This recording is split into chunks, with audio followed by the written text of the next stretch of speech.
Hello and welcome back to another Let's Talk Universal podcast episode. And today we're talking about disability inclusion and accessibility in the workplace. Joining me in today's discussion is Sydney Elaine Butler, HR and DEIA consultant, employment coach, and founder of Accessible Creates. Welcome, Sydney.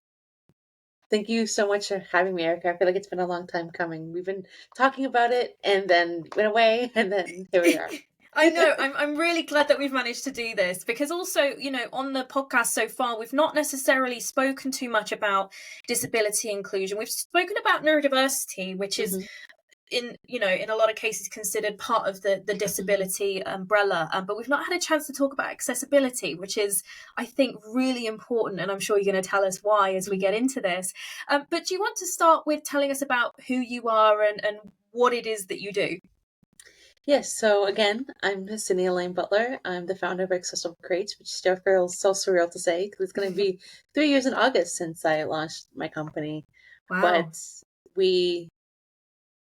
I myself am autistic, have CPTSD, and realized that the workplace wasn't really inclusive and accessible to people with disabilities.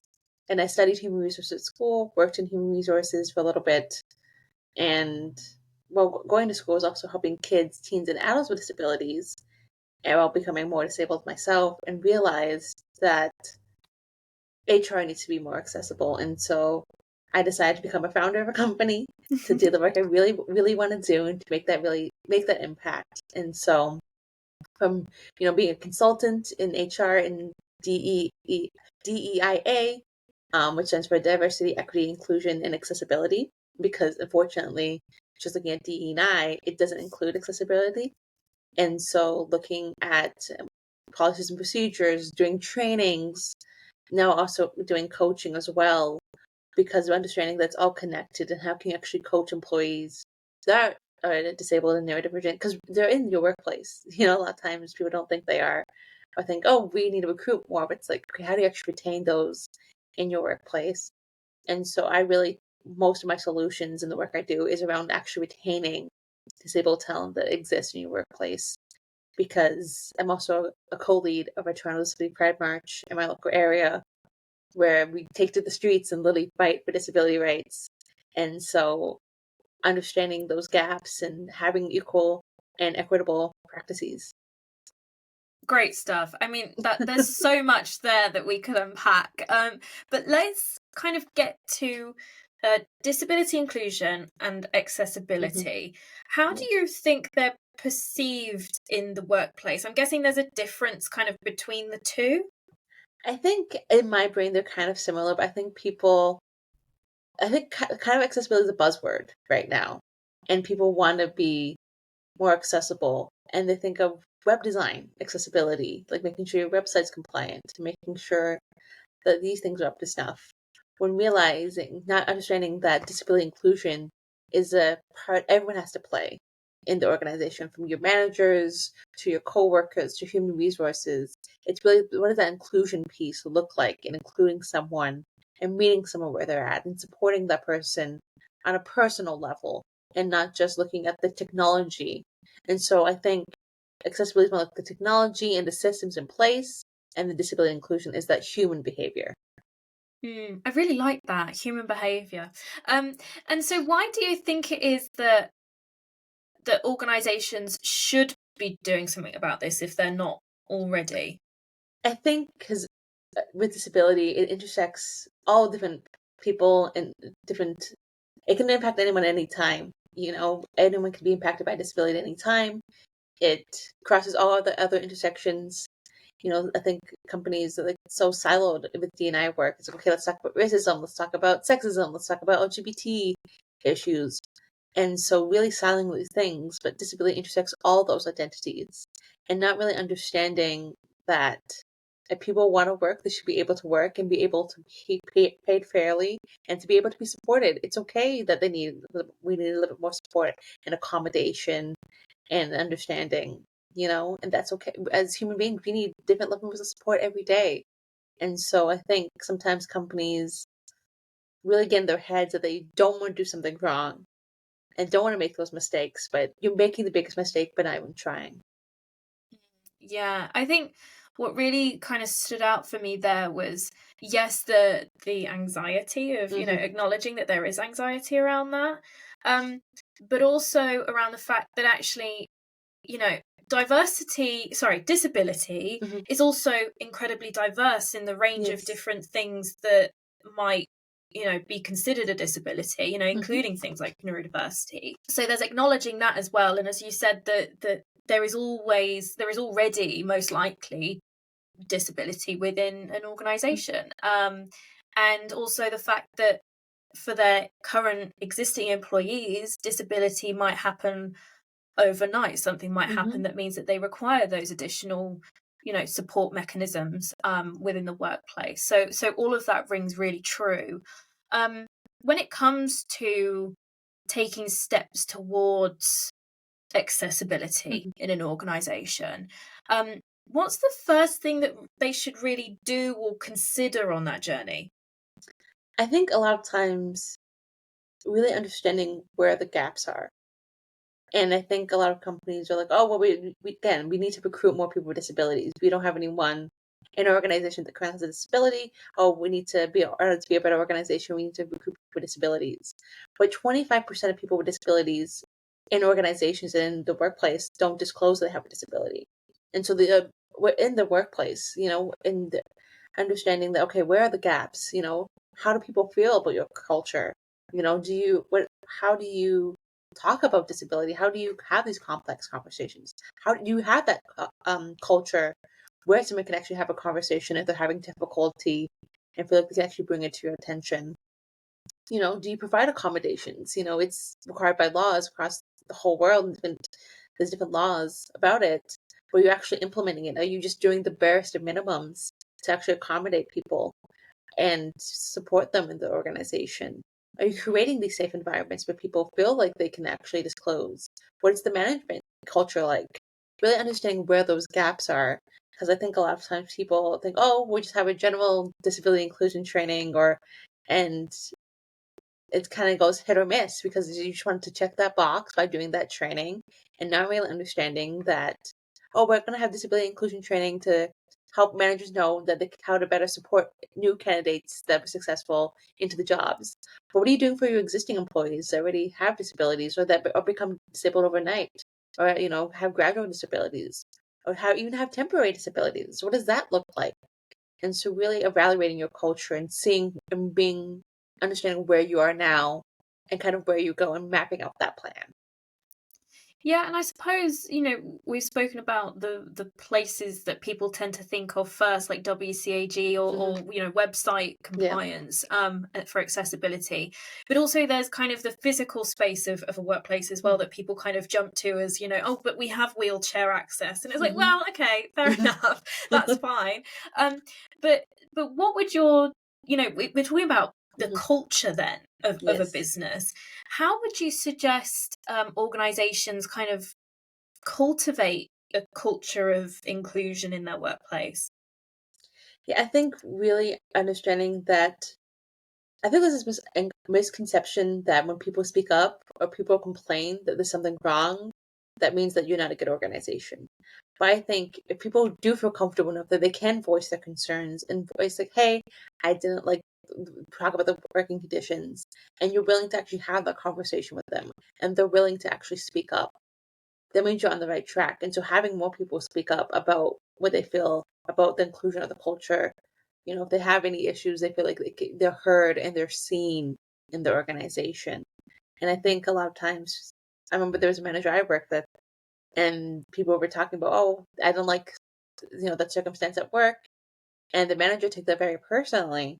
But the other manager, because it was two of them, one was like, well, no, that means they feel comfortable and safe enough to be vocal with us. And the other one was kind of upset.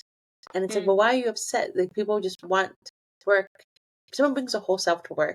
And I know people say a lot of times, oh, check your ego at the door. But we still bring our whole selves to work. Most of our life is work, unfortunately. Yeah. It makes up a good chunk of our lives.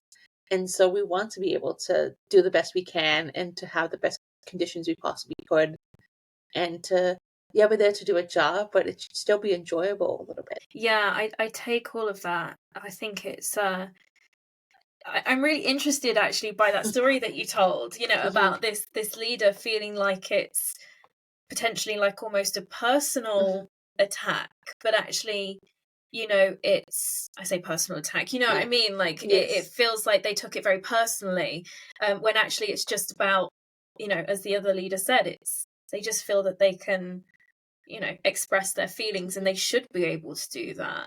Um, but when it comes to HR specifically Yeah. and kind of that attraction, recruiting, onboarding process, do you think that, what role does that play as well in building that culture and that journey for an individual? Yeah. So I usually say that human resources is the first interaction someone gets with the company. And so it can really be make or break, right, for the candidate. And Hmm. for example, so many of my clients and other people are like, oh, we're just going to post on inclusive job boards to get the candidates we want and to attract diverse candidates. Mm. Okay, well, how are you modifying the language to attract these candidates?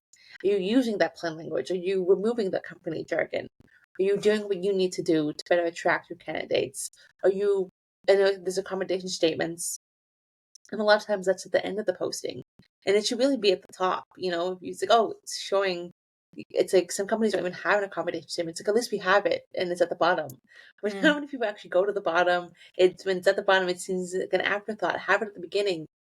Do a little blurb about what the job is and what they would be expected to do. But say that you can be accommodated. Let people know from the jump that they can be accommodated anytime during the hiring process.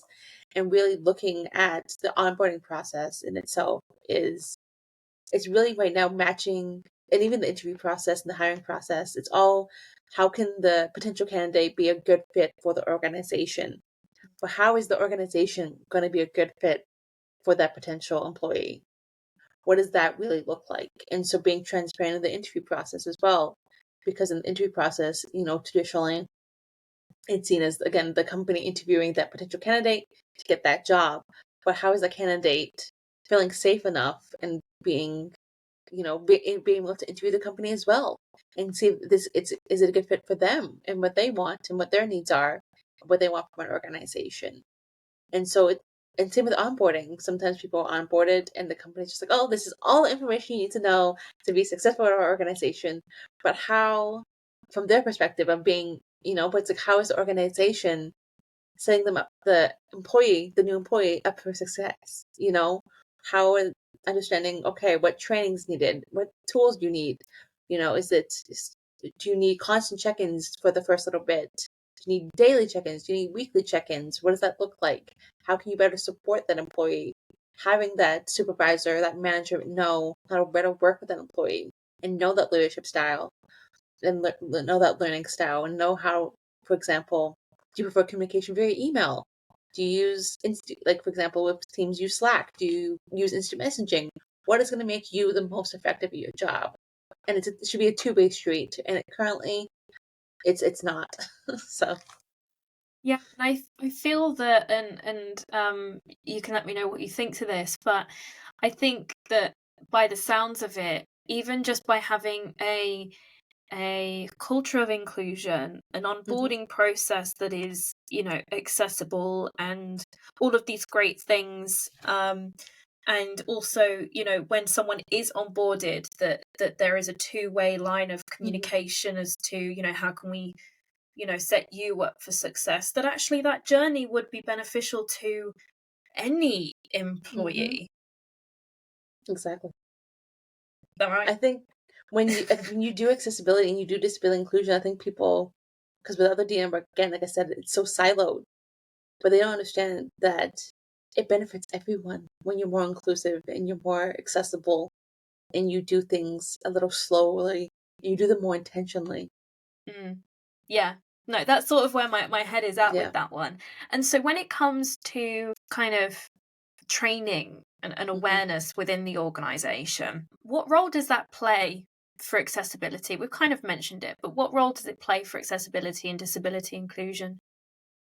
When providing like disability training. Yeah, Yeah, I like think sometimes it's the education piece. Sometimes people don't know what they don't know, and so a lot of my trainings that I offer, I people like it's like I'm grateful for the education sessions, and I have done education sessions. But what are those actual practical takeaways that you can start implementing in your organization?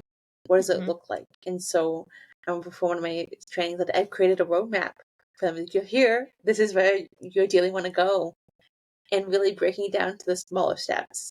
Really, for example, I do one about supporting neurodiversity in the workplace.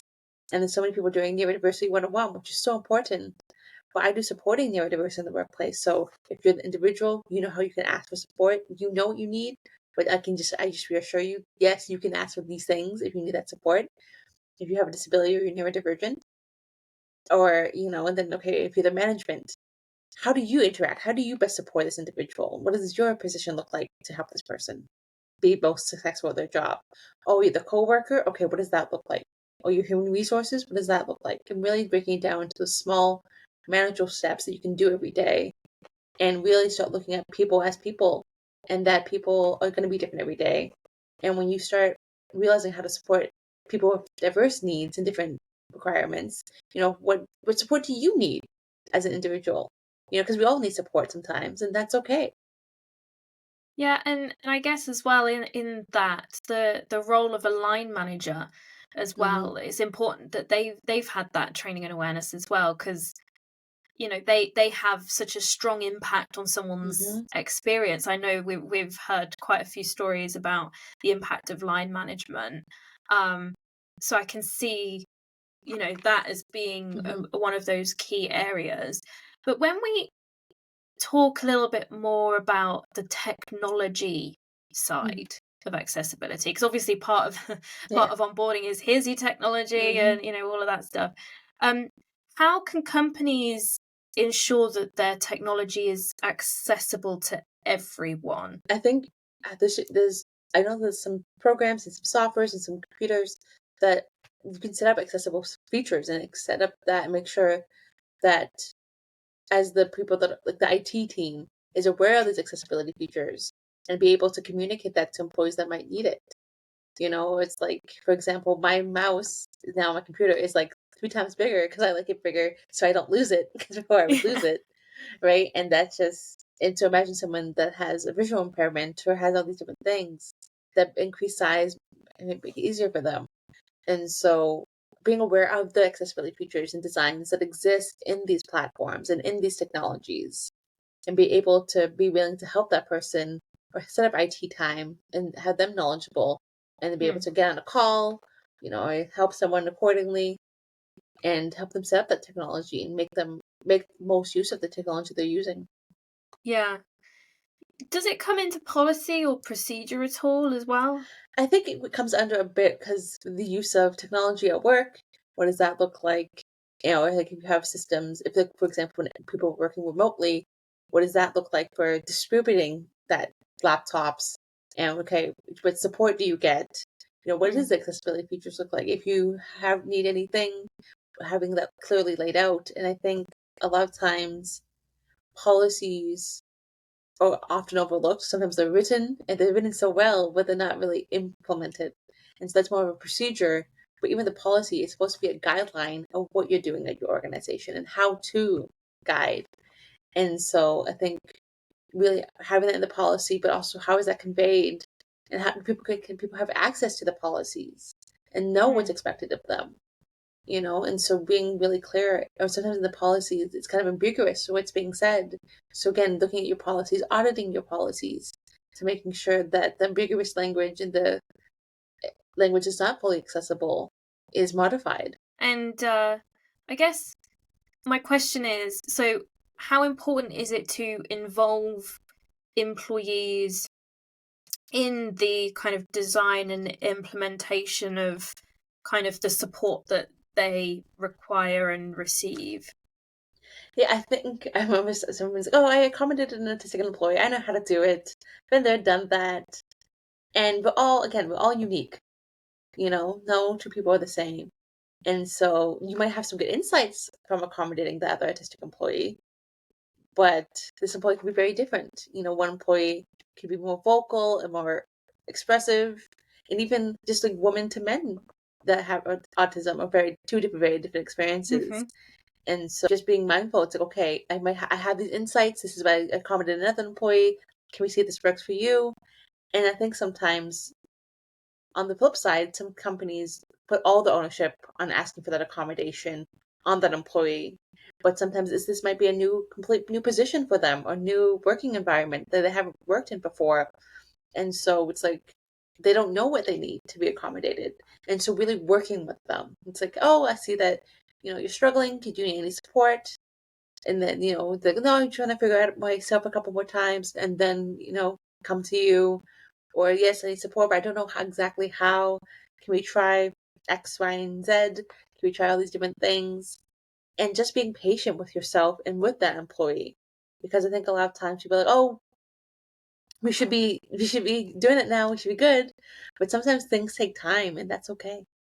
And for kind of bigger kind of cultural or change management processes, I guess that it's also worth, if it's impacting individuals with disability in the workplace, that actually doing things like focus grouping and getting them involved in how they want to see the outcome, how it would benefit them, is also part of that as well. Yeah, and I think seeing again how people want to convey that data. Do they want to do focus groups? They do want to just, do they feel comfortable with you to say it individually? Is it in an email? Is it in an instant message? What does it look like? And I think a lot of times it's like, oh, we're gonna get the data like this, or having that third party person come in and collect that data. Does that make the person more willing to share? And just finding what works best for your organization and what works best for the individual, and not. I think also sometimes people like to put things in boxes, and things aren't ever going to be put into a box that's going to be worthwhile. And so, really understanding that, again, does it make sense to do a focus group? Overseeing the same similar problems over and over again with the same similar thing. Okay, it does make sense to do a focus group. Okay, or bringing it up at a meeting. Does it make sense for the manager to talk to the people that are under them directly? What does that look like? And finding out really where those issues lie and finding out how to address them.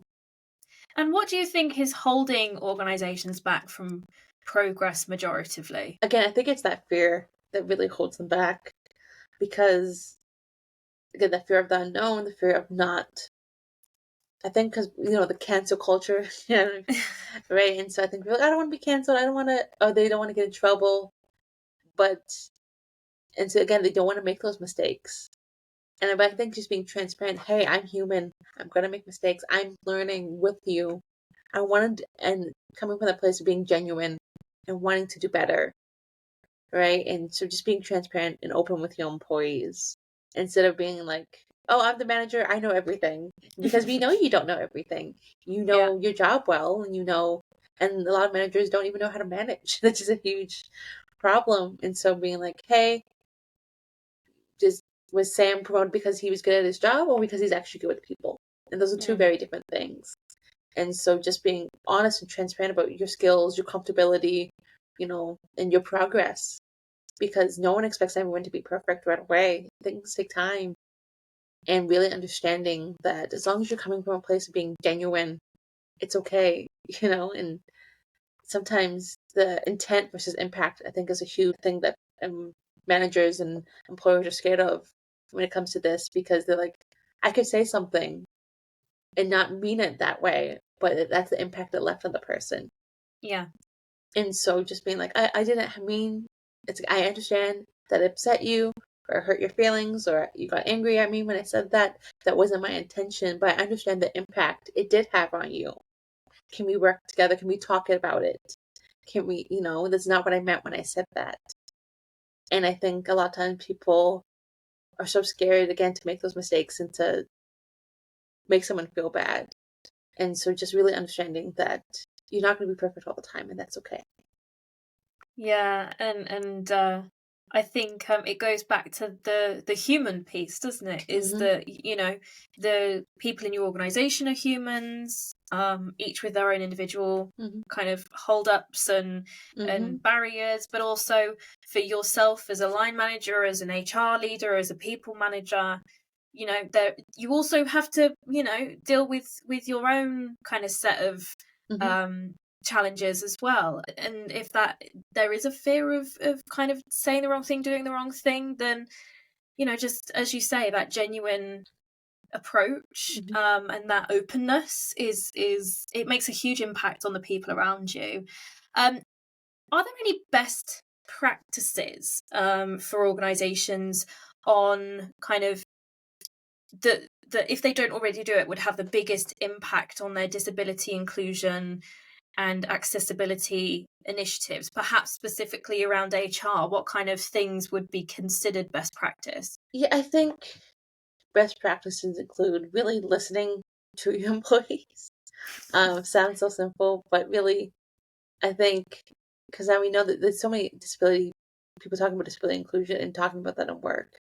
But and they're like, okay, I think being really able to listen to your employees and see where they feel about, again, that inclusion piece and that accessibility piece as a first step. It's like, and getting feedback, on how they feel about human resources and their role in the organization. And I think it's weird, but legislation is the kind of like the bare minimum of what a company should be doing, but at least looking at your legislation and understanding also, though, that it's the bare minimum and it's just the start of your journey and it's the very least you could be doing in your organization. And it's like, okay, this is the legislation requirements set out for us. How do we go up above and beyond this? This is at the very least what we have to do. Okay, what do we have to do to actually elevate that and make it actually more sustainable in our organization? And providing accommodations is the bare minimum again. And I think people are like, oh, well, we accommodated Sally, so she's fine. And I think a lot of times people also think of, when they think of accommodation, they think of medical accommodation, okay, going to the doctors, getting a doctor's note, all these things. But there's also reasonable accommodations / adjustments in the workplace. And so what does that look like? Changing the job duties, meeting people where they're at that day, being able to be flexible and being patient, really understanding, having employee resource groups around disability inclusion.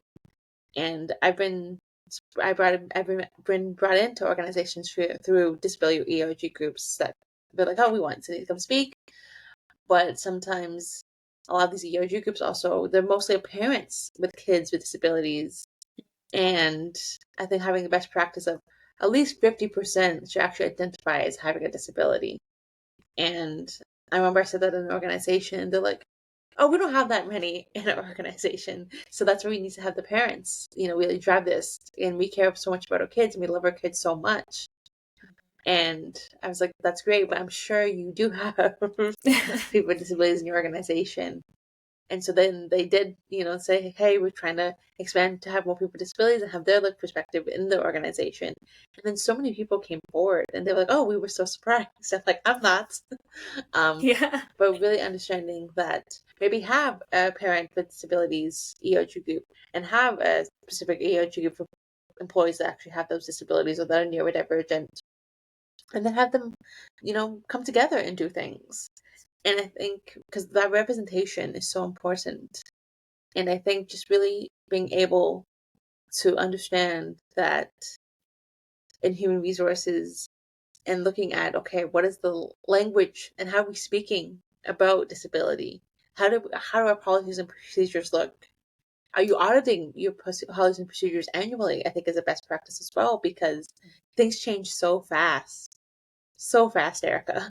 And so just being able, like, I remember I was working with a client and I was like, this haven't been updated since before the pandemic. Wow. And they were talking about telecommuting, sorry. And like, no telecommuting allowed. But everyone mostly went telecommuting during the pandemic. And I was like, this is so outdated.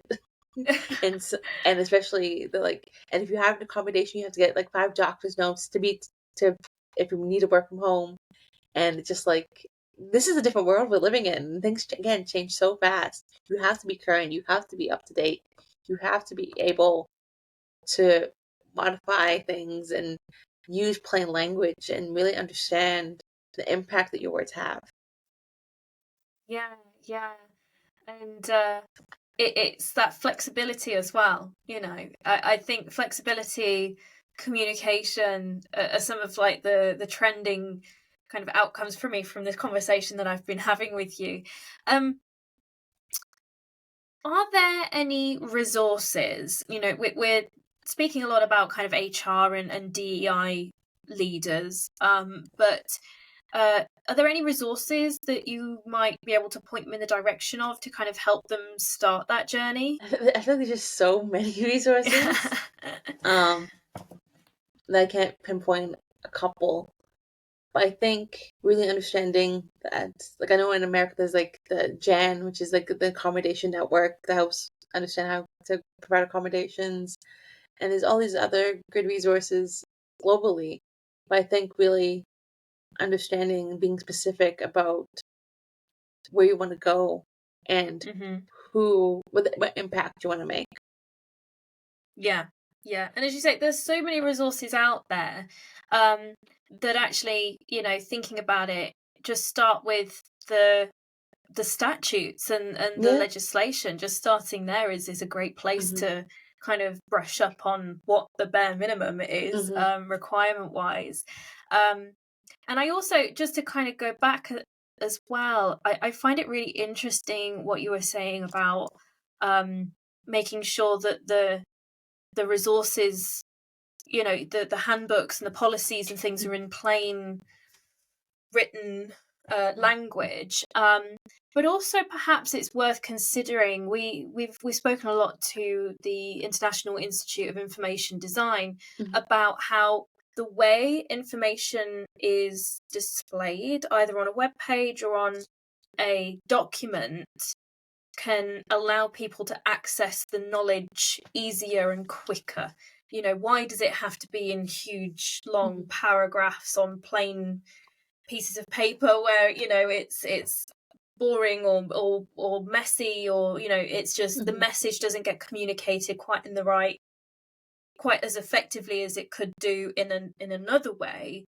There's things like that as well, where you say, why do all of your legal documents have to be just written how they've traditionally been written? Because surely it's not communicating it quite so successfully. So I'm just musing a little bit here, but I feel that there's also some work to be done in HR around how do you make handbooks, policies, procedures accessible in an information design way as well, perhaps. I think also understanding that, like, having the legislation piece and having the law language, but then also modifying it to when you actually give it to your employees and presenting it in different formats, I think is so crucially overlooked. It's like, oh, our employees aren't following our policies and procedures. It's like, well, the way you said it was like kind of, you go to point A, then you go to point B, and then you go to C, then you go to R. It's like, where did it go? And so just being really clear of the language that's being used, or even giving a guide how to use that language and what that looks like. And I think, because a lot of the jargon it's legal jargon, and it makes sense of why it's legal because it's a legal document. But it's like, okay, if you want your employees to actually follow it, send out when the policy is that you need them to read. And if you see that gap in the organization, but put it in plain language. And what does that look like? Make it more interactive, and what does that look like? Yeah, no, absolutely. And actually thinking about it, it's things like, it's not also, just disability inclusion, but also I remember a friend of mine who's just had a baby. She was like, I don't understand what this is telling me about my maternity leave. Simple things like that, about allowing people to truly understand what they can do, what they're entitled to within your kind of company handbook and policies and procedures, saves time. Also means that you don't have any kind of compliance risk, and you don't have employees doing things that they shouldn't be doing. So I feel that the communication piece in terms of that messaging is really important. I don't want to muse too long on that, if we can. I guess the only thing, Sydney, that I've not really asked is, what are the business outcomes? What's the business case for disability inclusion and accessibility? I think the business case is that everyone should have access and resources and allows for better working environments, allows for people to feel more included, regardless if they have a disability or not. And it does make good business sense because I think a lot of times companies like, oh, well, we're accessible or inclusive to our customers or our clients. But if you're not doing that internally, there's going to be that gap. And the clients and the customers are going to be able to see that. And so really understanding that by supporting and fostering that internally, it's going to really increase your productivity. It's going to increase your profits. And I don't like, saying it from that perspective, but, as a business, you care about these things. And sometimes you don't care about the human side of things. But the human side is so important as well, because imagine how, if you weren't included, if you couldn't be able to do something, or, you felt like you weren't included in something, how would that make you feel? And if you couldn't have the tools and the resources you need to be successful and to live life on your terms, how would that make you feel? And so I think looking at both the business case and business side of things, but you need that human element. And so people, like, I've done business cases and I've done case studies with organizations, and I think people want to look at those and they think that's important. But then talking about the human side, as humans, we realize that's the more important. And that really breaking down those barriers, breaking down those perspectives is crucial, because at the end of the day, we all want to be understood. We all want to do something to make an impact. We all want to, again, live life on our terms and to do as best as we can with the resources we have. And so speaking to that side of things, like I remember I talked to a CEO, he said, "What's the business case?" And I told him, and he was just like, he was getting it. But then I flipped it and said the human side, and it touched his heart, and it made him realize what's important. And I think so many times as businesses, again, profits, all these things. Yeah. But it's like a lot of these businesses get into business because they want to make that impact. And everything starts from an impact. And so, again, having that heart-to-heart conversation and really understanding that, and putting yourself in someone else's shoes and be able to understand that we all want to be included at the end of the day. So my last question to you, Sydney, Yes. after that kind of, nice kind of relation between the business case and the human, if we look at HR leaders, do you have kind of one piece of advice to them, perhaps about either, that journey, that first step towards disability inclusion and accessibility, or about, aligning disability inclusion to kind of the overall business priorities and outcomes too? Because I guess in some ways, it's something that they'll have to be funded, a lot of these programs and initiatives. So in order to get that, they have to demonstrate the return on the investment for the those CEO, that C-suite level. Do you have a piece of advice for HR leaders, either on those two topics? I think my advice would be, I think really meeting people where they're at and really understanding. I think also human resources thinks they have to know all the answers of the organization, and it's okay if you don't know all the answers. And then it's like, it's human resources. I think really putting the human back in human resources is the advice I would give, because people are like, oh, but we know human resources is actually there for the company, right? But human resources and the human capital is what drives your business and what drives your organization. And so really, again, becoming more human and realizing that your processes are usually made by humans, and so it's all important to really take that step back, meeting people where they are, and really you're not a machine. You know, you don't.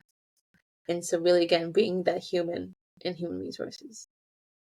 Great stuff, Sydney. Thank you so much for answering my questions today. It's been great to chat to you and to learn a little bit more about those kind of gaps that organisations tend to forget about when it comes to disability inclusion and accessibility.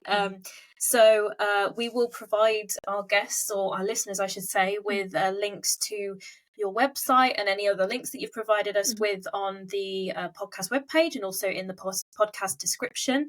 But Sydney, I've had such a wonderful time chatting with you, so thank you so much for your time. Thank you so much, Erica.